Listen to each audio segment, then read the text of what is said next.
接把下来看眼能嘅前看客家史内列报道，客家史系台湾新闻学嘅一部分，谈论什么人嘅 TV 引来因受到重视，什么事人也因今日受到大家嘅注意，创作题材引来因多年也突破传统嘅限制，有新嘅尝试。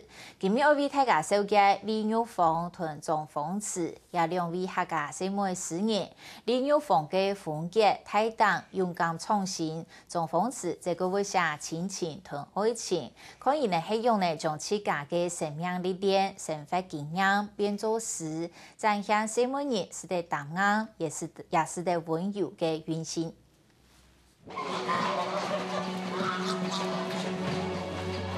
一蕊一蕊拍完，變到雜雜挺我，直到慢悠悠嘅跌下來。深愛交歲，老愛乜滋味？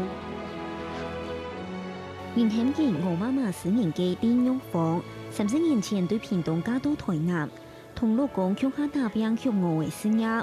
結婚過後無限嘅生活，本期展開嘅是嘅創作之路。這是短短的啊，唔咩馬上可以寫。一方面煮菜煮飯，又可以見面啦。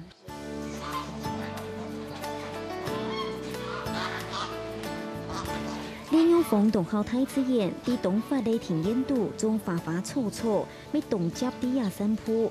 簡單嘅生活就係其滋養客家史清好嘅養分。生活是創作的根源，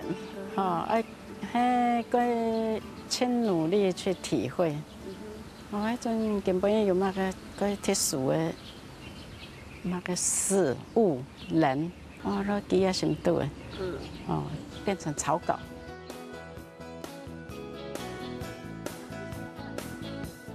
榴彈車搖嘅從頭那麼溫柔優雅，係50年莊鳳慈本人嘅第一印象。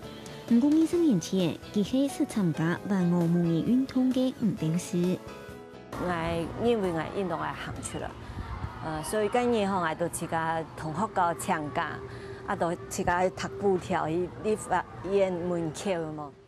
萬我模擬運動20年過後，莊鳳慈3萬嘅創作客家詩，用模擬寫詩，本佢對自家嘅生命價值有為很刻體嘅認識。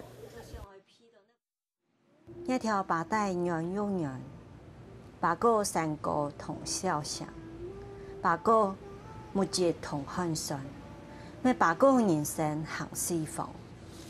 本來是修火山的狀態，因為開始用自家母語來寫詩噶哈，不敢講哇，自家嘅內部的那種容顏哦，那個熱度、嘅力量嘅感覺都動強，家下有1-2年嘅時間哦，竟然本來講重整啊。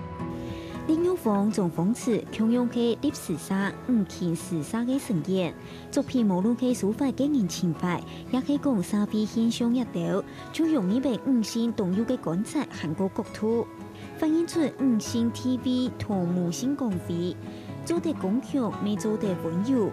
本人看到客家5星動搖運星，有當感動人嘅生命力。客家新聞分權範齊飛玲台北報道。